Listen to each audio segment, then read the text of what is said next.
બધામાં પરમાત્માનું દર્શન કરવું છે તો આવી દ્રષ્ટિ કેવી રીતે આવે? એટલે આપણે એવો પછી સવાલ કરીશું કે આપણે પરમાત્માનું દર્શન શું કામ એને કરવું છે,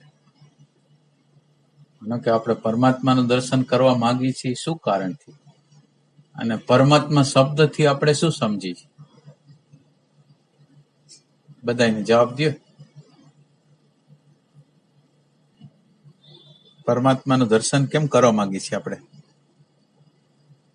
જો હું સામ્ય વ્યક્તિમાં પરમાત્માનું દર્શન કરું અથવા તો કરવાની ઈચ્છા રાખું તો મારો અહંકાર થોડોક શિથિલ થાય, અથવા તો મારી સાદી ભાષામાં વાત કરીએ તો જે કાંઈ ગુસ્સો, મારી ગરમી, મારો હોદ્દો થોડો કંટ્રોલમાં આવે. પરમાત્માના દર્શન કરવાથી એવો વિચાર કરે કે આપણે ભાઈ સામેના માણસ છે એમાં ભગવાન તો છે, તો એટલે ભગવાન છે એવું આપણને લાગે ખરું? ના, એવું પેલા તો આપણે વિચાર જ કરવાની વાત છે ને કે આપણે દર્શન કરવા એના માટે માંગીએ છીએ કે એટલે અત્યારે શું પ્રોબ્લેમ છે જેથી આપણે પરમાત્માના, એટલે અત્યારે કોઈ પ્રોબ્લેમ તો હોવો જોઈએ તો જ આપણે પરમાત્માના દર્શનમાં નીકળીએ. અત્યારે શું પ્રોબ્લેમ છે? અત્યારે જે જીવન જીવી છે સવારથી સાંજ લગીનનો, બધા રિલેશનશીપમાં જે જીવી છે એમાં શું પ્રોબ્લેમ શું છે?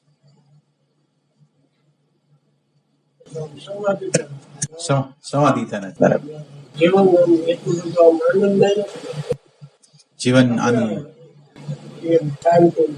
આપણે એવું ગોતી શકીએ કે આપણો રસ ક્યાં છે? ભગવાનનું દર્શન કરતા પહેલા આપણે એવું ગોતી શકીએ કે આપણો રસ ક્યાં છે? આપણને શેમાં રસ છે? ભગવાનમાં રસ છે, શબ્દમાં રસ છે, વિષયમાં રસ છે, માનમાં રસ છે, હોદામાં રસ છે. પેલું આપણે ગોતી શકીએ ભગવાનનું દર્શન કરવું છે, પણ ભગવાનના દર્શનની અંદર વિઘ્ન એવું છે કે રસ મને બીજા રસ અટકાવે છે. આ રસનું શું કરું? મારે હું ગમે એટલું મન મનાવું છું ભગવાન માટે, પણ રસ મને ખેંચી જાય છે. અને રસ જીવનભર, મારા બાળપણથી માંડીને મૃત્યુનો સમય આવે ત્યાં લગીને રસ કોઈને કોઈ રીતે મને ખેંચી જાય છે. તો આ રસ શું છે? આ રસમાંથી આપણે ઉપરામ થઈ ગઈ તો ભગવાનનું દર્શન થાય, પણ આ રસમાંથી તો આપણો રસ તો ઓછો થતો નથી. જે તે બાબતોમાં આપણો રસ હોય છે ને, તો શું કરવું?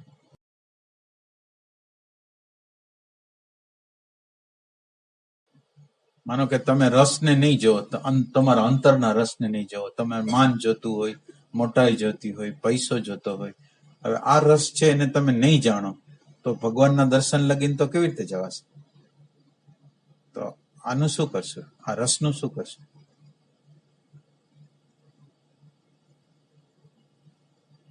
આ રસને આપણે ધક્કો મારી દઈ શું કર્યું? રસનું શું કરશું આપણે? માનો કે મારો રસ છે જુદી જુદી બાબતોમાં, માનો કે હું આધ્યાત્મમાં અત્યારે અડધી કલાક, 2 કલાક ગાડીશ, પણ પછી તમારો રસ જેવો હું હજી બહાર નીકળીશ ને ત્યાં બીજી વાતોમાં ચડી જવાનો છે. તો મારો રસ તો બીજી જગ્યાએ કેટલી જગ્યાએ છે. તો આ રસનું શું કરશો? આ રસ જ્યાં લગીન છે ત્યાં લગીન પરમાત્માનું દર્શન નહીં કરવાથી. મારું અપમાન ન થવું જોઈએ, મને માન મળવું જોઈએ, એવા ભાવ આપણી અંદર પડેલા છે, એવો રસ પડેલો છે. તો હવે એના દ્વારા શું કરશું? આપણે રસને કેવી રીતે કાઢશું? રસને કેવી રીતે સમજશું?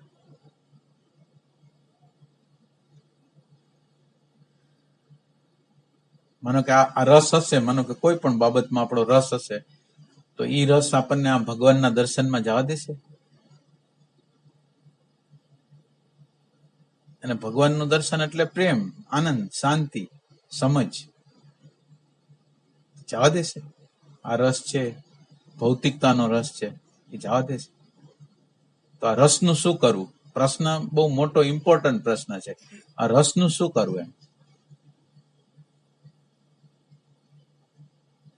આ રસ આપણે સાચવીને ભગવાનના દર્શન કરવા જાય છે. જુદી જુદી, એટલે આપણને એક નાનકડો જ રસ આની અંદર છે, બાકી મોટા ભાગનો રસ છે એ આ સંસારમાં છે. અને છતાંય આપણે પાસે ભગવાનની શોધમાં નીકળ્યા છીએ. નાનકડો અંશ જ, એક નાનો અંશ, ખાલી એક જ અંશ નાનકડો, અને ઉપર છેલ્લો પાછો, ઊંડાઈથી નહીં, ઈચ્છે છે. રસનું શું કરશું? બધા કે વૈરાગ કરવો જોઈએ, વૈરાગ કરવો જોઈએ, બધા પ્રત્યે વૈરાગ કરવો જોઈએ, પણ વૈરાગ તો એક બાજુ છે, પણ મને રસ છે એનું શું કરવું?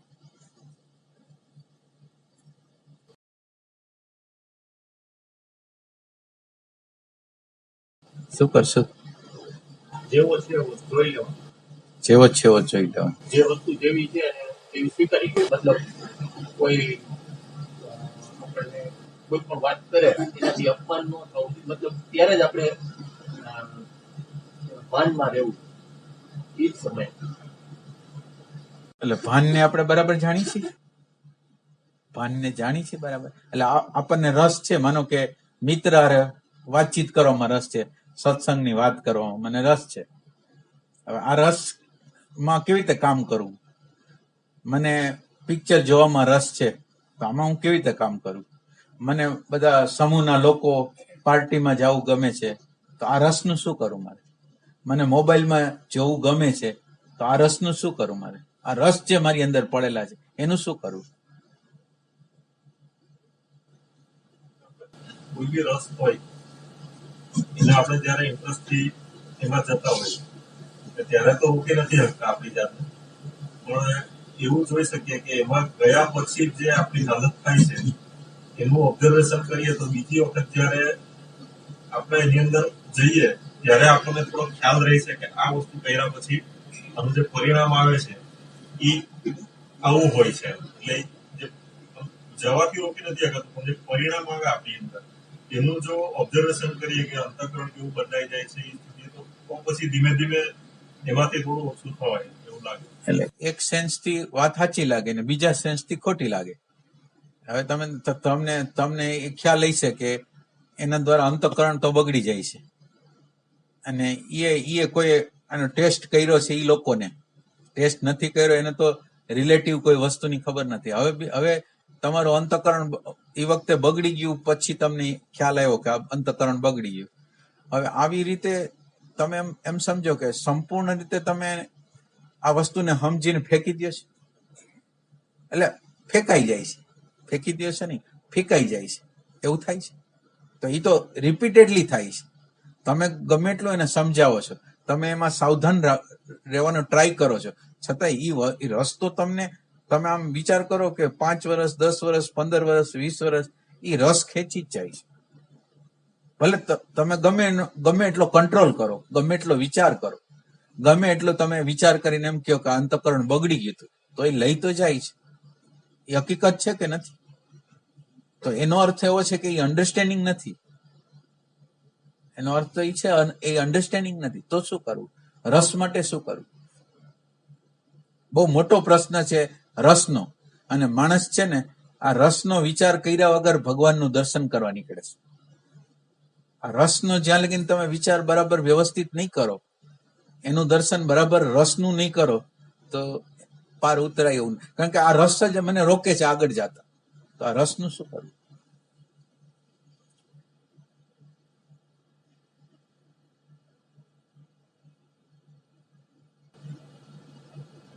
મને ખાંડ બહુ ભાવતી હોય અને ડાયાબિટીસનું નિદાન થાય અને ડોક્ટર સમજાવે કે હવે આ બંધ નહીં કરું તો મુશ્કેલી વધશે અને શરીર કામ કરતું બંધ થઈ જશે, એ ભયથી જેમ છૂટી જાય ખાંડ, પછી તો આવે સામે તો એ ખાતા નથી.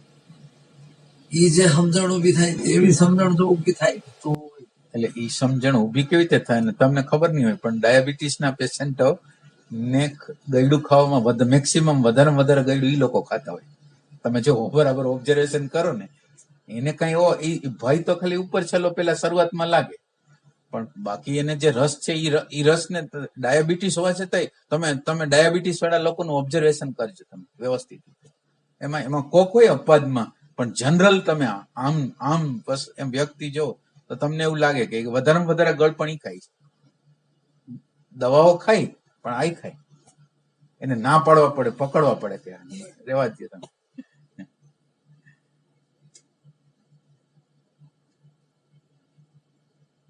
સમજણ કઈ સેચ્યુરેશન પોઈન્ટ આનો આવવો જોઈએ. આ જે રસ છે એનો સેચ્યુરેશન પોઈન્ટ આવવો જોઈએ.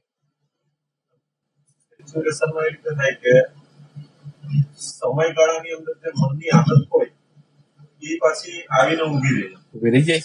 પછી એને માનો કે તમે કંટ્રોલ કરવા જાઓ તો આજે ફૂલ એવું છે કે એને તમે કંટ્રોલ ના કરી શકો. એટલે એ કરી નાખો તો છૂટી જવાય વહેલું એવું લાગે, પણ જ્યારે નહીં કરવા જાય તો એ વધારે ને વધારે થતું જાય એમ લાગે. તો હવે આના ઉપર આપણે કામ નહીં કરી તો વાંધો કેવી રીતે જવાય. એટલે એવું ખરું કે હવે આપણે એવો પ્રશ્ન છે કે એવું ખરું કે આપણી અંદર એવો પણ ડેટા છે કે આ વસ્તુ બરાબર નથી એવો ડેટા છે. માનો કે આપણે આ માનો કે ફિલ્મ જોવી, બધા માણસોને હારે હળવું મળવું, આ બધી વસ્તુ આધ્યાત્મની વિરોધી છે એવું લાગે. અમુક અમુક વસ્તુઓ આપણને એવું લાગે કે આધ્યાત્મ વિરોધી છે. એના કરતા પણ જે રિલેટિવ જે છે મતલબ આપણો અંદરનું એના રેફરન્સથી ખબર પડે ખાલી. એટલે એ ડેટા બી ખરો કે ભાઈ આ નહીં જવાય, પણ અત્યારે એના કરતા જે બીજું છે કે આપણે નેગેટિવ માણસો ની સંગમાં આવી ગયા હોય અથવા તો જે તે વાતાવરણમાં ગયા હોય તો એ રેફરન્સથી ખાલી એવું લાગે કે આ બરાબર નથી. પણ બરાબર નથી લાગ્યું તો વિચારને લાગ્યું, ડેટાને લાગ્યું કે આ બરાબર નથી, બરાબર નથી, બરાબર નથી.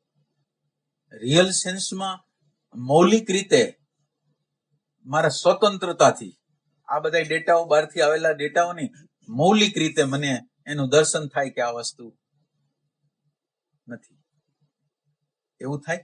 એટલે મૌલિક દર્શન તો છે નહીં. આ છે એ ડેટામાંથી આવે છે. આધ્યાત્મનો ડેટા મને એમ કે છે કે આ તું બરાબર નથી કર્યો, આ બધાની આગળ હળસ માળસ આ બધું કરસ, એ આધ્યાત્મ નથી. એટલે આપણે આજે એવું નક્કી કરવું છે કે આધ્યાત્મ અને જીવન એને કોઈ સંબંધ છે કે નથી. પેલું મહત્વની વસ્તુ એ નક્કી કરવી છે કે આધ્યાત્મ છે એ જીવનનું વિરોધી છે કે શું છે, આપણે એ જોવું છે. આપણે જનરલ આધ્યાત્મ અને જીવન છે ને બેયને આમ જુદું કરી દઈ છે. એમ કે આ બધા સમાજમાં નહીં ભળવું, એકાંતિક રહેવું, વૈરાગમાં જીવવું, આ બધી વસ્તુ આપણી અંદર હોય છે. એટલે એનો અર્થ એમ થયો કે આધ્યાત્મ છે એ જાણે જીવનનું વિરોધી હોય એવી રીતે આપણે અપનાવેલું છે. એટલે આપણે આજે એવું ગોતવા માંગીએ છીએ કે ખરેખર આધ્યાત્મ છે એ જીવન વિરોધી છે.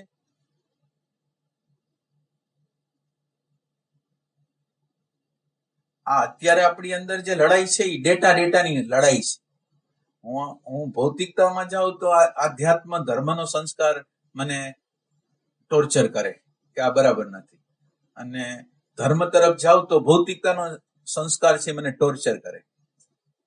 એટલે હું કોઈ વસ્તુને આમ સહેલાઈથી ભોગવી જ ન શકું. કોઈ વસ્તુને ભોગવવા જાઉં ત્યાં વચ્ચે એક ડેટા આવી જાય કે આ ખરાબ છે ને નથી બરાબર. તમે વિચાર કરો કે મેચ્યોરિટી ક્યારે આવે કે તમે એને ભોગવવાની તમારી અંદર ભોગતા કોઈ અંદર ભોગવનાર કોઈક હોય તો તમને મેચ્યોરિટી આવે, પણ અહીંયા ભોગતા જ નથી તો મેચ્યોરિટી કેવી રીતે આવશે?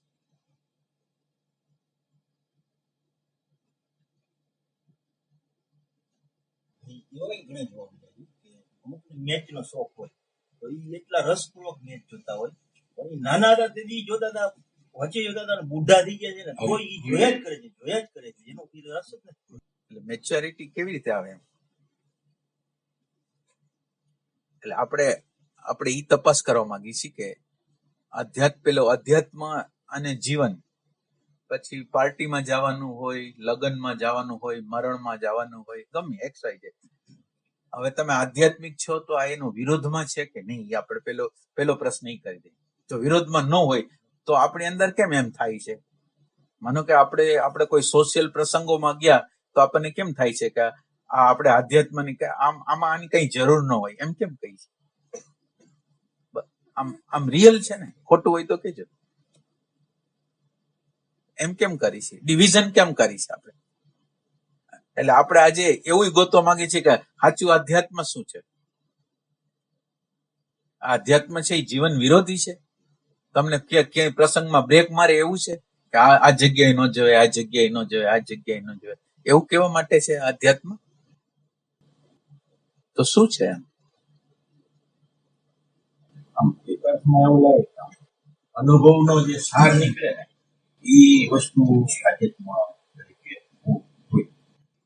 અનુભવનો સાર એટલે જે કંઈ આપણે કર્યું એની પાછળ આપણી અંદર જે ઉઠ્યું એના કારણે સંબંધ પરિણામ ઉઠ્યું.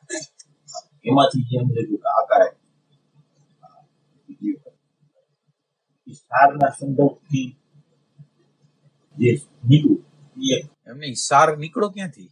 માનો કે તમે જેને સાર કયો છો, તમે એક્સપિરિયન્સ માંથી પસાર થયા, તમને એમ થાય કે આ કરાય અથવા ન કરાય, એટલે ઈ ક્યાંથી આવ્યું?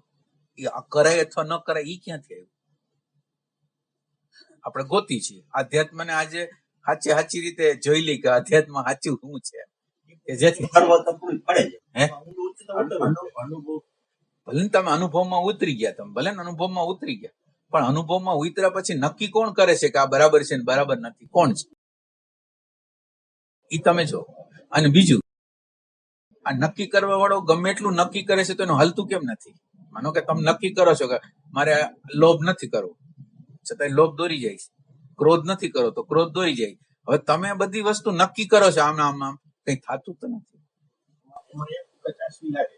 મારી પોતાની હાજરી અમે જે આ પ્રસાદ થતા હોય એ સમયમાં મારી પોતાની હાજરી. તો એના માટે આપણે શું કર્યું? હાજરી માટે શું કર્યું? એટલે આપણે અત્યારે શોધી રહ્યા છીએ આધ્યાત્મ જીવન વિરોધી છે કે નહીં. એના રેફરન્સમાં રિયલ આધ્યાત્મ કોને કેવું? રિયલ આધ્યાત્મ, આપણે આધ્યાત્મ શબ્દ વાપરી છીએ એટલે શું? અધ્યાત્મ એટલે શું?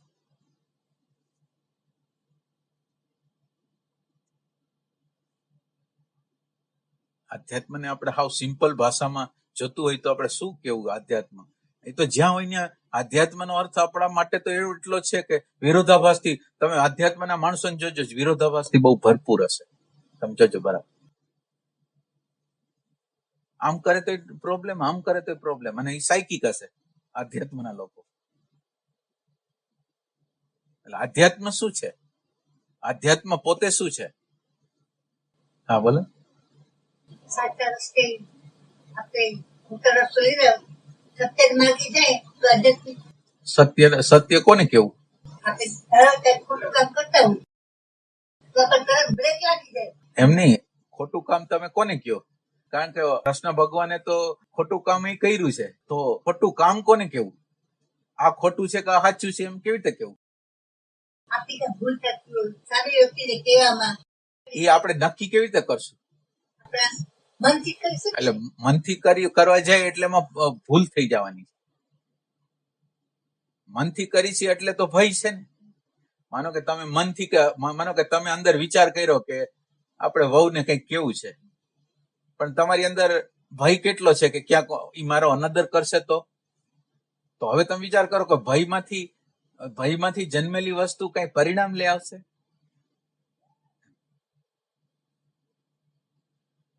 બે વસ્તુને સ્વીકાર. કઈ વસ્તુને?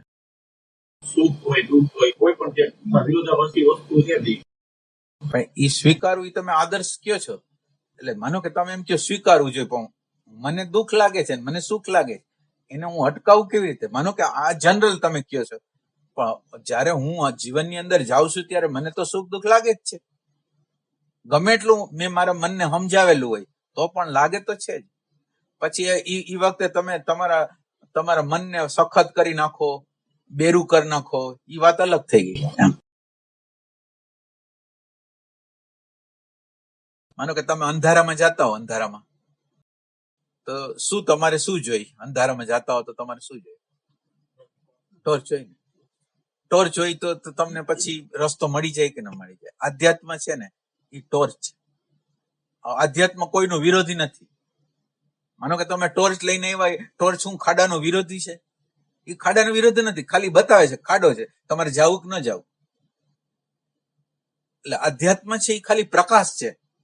અધ્યાત્મ છે ખાલી પ્રકાશ છે. એ એમ નથી કહેતું કે તમે પાર્ટીમાં જાઓ, પાર્ટીમાં ન જાઓ, આ કરો આ ન કરો, એ કઈ કહેતું નથી.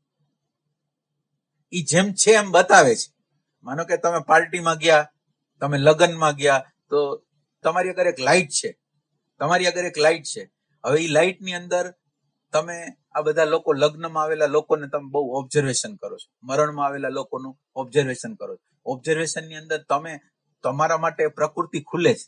ત્યાં લોકો લગ્નની અંદર પોતાના કપડા બતાવે છે, ઘરેણા બતાવે છે, મોટાઈ બતાવે છે, સ્પર્ધા દેખાય છે, આખી અહંકારનો ખેલ દેખાય છે. તો હવે તમારી આગળ વર્તમાનનો પ્રકાશ છે, એ વર્તમાનના પ્રકાશની અંદર આ બધું જોવાઈ ગયું. હવે તો તમે અહીંયા જાવું કે ન જાવું એનો વિરોધ કરવાની શું જરૂર? તમારી આગળ પ્રકાશ થઈ ગયો. હવે તમે ગમ્યા જાઓ, તમે તમારી આગળ પ્રકાશ જ છે. હવે આ પ્રકાશ તમને બતાવશે શું છે રાઈટ, શું છે રોંગ. પ્રકાશને લઈને જવાનો છે, કોઈનો વિરોધ નથી કરવાનો. અને આ પ્રકાશ છે એ આપણને ગાઈડલાઈન, પ્રકાશ છે એ ગમે એવું તમને ત્યાં અંધારું લાગતું હશે ને તો અંધારાની અંદર પ્રકાશ કરી દેશે. વાત તો હાવ કરતા હાવ સિમ્પલ હાલતી હશે, રાજકારણની હાલતી હશે, સામાજિક હાલતી હશે, પણ તમે પ્રકૃતિના રહસ્ય જાણવા માંડશો. તમારી આગળ પ્રેઝન્ટ મોમેન્ટનો પ્રકાશ છે એટલે એને બધાને જાણવાનું. એટલે એક વસ્તુ યાદ રાખો કે આ જે આધ્યાત્મ છે ને કોઈનો વિરોધી નથી, કોઈ વસ્તુનો વિરોધ નથી. એને બદલે આપણે હવે એનાથી આગળ થોડુંક આગળ જાય કે ઈ તમારા તો તમને જે રસ છે ને એમાંય સહયોગી છે. તમને જે રસ છે ને એમાંય સહયોગી છે. આપણા માનવ જાત કલ્પના ન કરી શકે કે કોઈ પણ જાતના દબાણ વગર કોઈ પણ વસ્તુને અનુભવી. માનો કે શબ્દ હોય, સ્પર્શ હોય, રૂપ હોય, રસ હોય, ગંધ હોય, માન હોય, મોટાઈ હોય, એને કોઈ પણ લેબલિંગ વગર કોઈ દી અનુભવ કર્યો છે? લેબલ વગર, આ ખરાબ છે સારી છે વગર કોઈ દી અનુભવ કર્યો? ઈ વગરનો જે અનુભવ છે ને ઈ આપણને મુક્ત કરવાનો છે. માનો કે તમને કોઈ રસ છે તો એ રસને લેબલિંગ ન કરો કે આ ખરાબ છે. આ પ્રકાશને તમે સાથે રાખો. આ પ્રકાશ છે એને ખાલી સાથે રાખો એટલે તમારી અંદર તમે જે રસમાંથી પસાર થાવ છો એ રસમાં નિરસતા શું છે એ બતાવી દેશે. એમાં લાચારી શું છે, એમાં ગુલામી શું છે, બધું બતાવવાની જે તાકાત છે આ ક્ષણની અંદર છે. સવાલ તમારે આધ્યાત્મ એટલે તમારે એક ટોર્ચ જ લઈ લેવાની, વર્તમાનની ટોર્ચ લેવાની. અને વર્તમાનની ટોર્ચ એટલે આપણે શું થાય, બનાવટ આપણી હારે જ કરી છે. વર્તમાન કરીને જે બનાવટ કરી છે બનાવટ કરવાનું છોડવાનું છે. વર્તમાનના ડીપમાં જવાનું છે. વર્તમાન આપણે શબ્દ બોલી છીએ પણ વર્તમાનના પછી ડીપમાં ધીરે ધીરે ડીપમાં જવાનું છે. એટલે હવે વર્તમાનનો આ જે પ્રકાશ છે, વર્તમાનનો જે આ પ્રકાશ છે ને એ માનો કે હું જેમાંથી પસાર થાઉં છું ને, પેલી એક વસ્તુ છે જ્યાં પસાર થાઉં છું ત્યાં મારી હાજરી છે. હવે હાજરી છે તો મને તૃપ્તિ મળશે. હું જે વસ્તુમાં અંદર માનો કે ખાવાની અંદર ખોવાઈ જાઉં, શબ્દમાં, સ્પર્શમાં, રૂપમાં, રસમાં આવ ખોવાઈ જાઉં, હોતો જ નથી. તો હોતો નથી તો તૃપ્ત કોણ થશે? તૃપ્તિ કોને આવશે? મેચ્યોરિટી કોને આવશે? તો આ મેચ્યોરિટી કરવા માટે તમારી પ્રેઝન્સની જરૂર છે. અને આ પ્રેઝન્સ છે ને એ તમને મેચ્યોર કરશે. એટલે આપણે આમ ભગવાનના દર્શન કરવા કરતા આ રસ છે ને એને મારે તપાસવા છે. જે રસ મારી અંદર પડેલા છે, જે ભગવાનનું દર્શન માટે મને અટકાવે છે, મને સતત રીતે ચિંતન ભગવાનને બદલે અન્યનું કરાવે છે, એ કોણ છે? અને એ રસને મારે તપાસવા છે. માનો કે એ રસની અંદર કંઈક ઇન્ટરેસ્ટિંગ હોય તો જવું છે. એટલે હું એ રસમાંથી પસાર થાઉં છું, વર્તમાનનો પ્રકાશ લઈને જાઉં છું. અને વર્તમાનના પ્રકાશ દ્વારા એની અંદર શું શું પ્રોબ્લેમો પડેલા છે, કઈ લાચારીઓ, કઈ ગુલામીઓ ત્યાં પડેલી છે, કેટલું અંદરનું ખાલીપણું પડેલું છે, એનો હું સાક્ષાત્કાર કરું. અને સાક્ષાત્કાર કરું અને સંપૂર્ણ રીતે એમ કે આપોઆપ છૂટી જાય. જેમ આપણને ઉલટી થઈ હોય એ કેમ પાછી આપણે લેતા નથી ને, એમ તમને દર્શન થયું તો એ દર્શન પોતે જ એવી વસ્તુ છે કે એ દર્શન જ એને છોડી દી. આની જરૂરિયાત નથી. આ ગુલામી કરાવે છે, લાચારી કરાવે છે. તો આ વર્તમાનનો જે પ્રકાશ છે ને એ આપણે વૈરાગી શબ્દને તમે યાદ રાખો. વૈરાગ નથી કરવાનો, પણ જ્યાં જ્યાં રાગ છે, જે જગ્યાએ રાગ છે એ રાગની અંદર વર્તમાન ક્ષણને પ્રવેશ કરાવવાની છે. તમારી હાજરી છે એને પ્રવેશ કરાવવાની છે. અને હાજરીમાં પૂર્ણ રીતે નજીકથી મારે અવલોકન કરવું છે. આ અવલોકનનો જે પ્રકાશ છે ને એ આપણને મુક્ત કરવાનો છે. તો આ આપણે કરી શકીએ કે ન કરી શકીએ?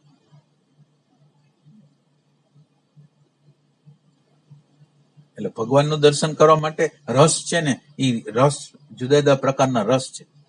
એ રસ મને ત્યાં જવા દેતો નથી. ભગવાનના દર્શનમાં ક્યાં જવા દે? મને પૈસા જોતા હોય, પ્રતિષ્ઠા જોતી હોય, માન જોતી હોય, મોટાઈ જોતી હોય, તો મારું ચિંતન મનન શેમાં હાલે?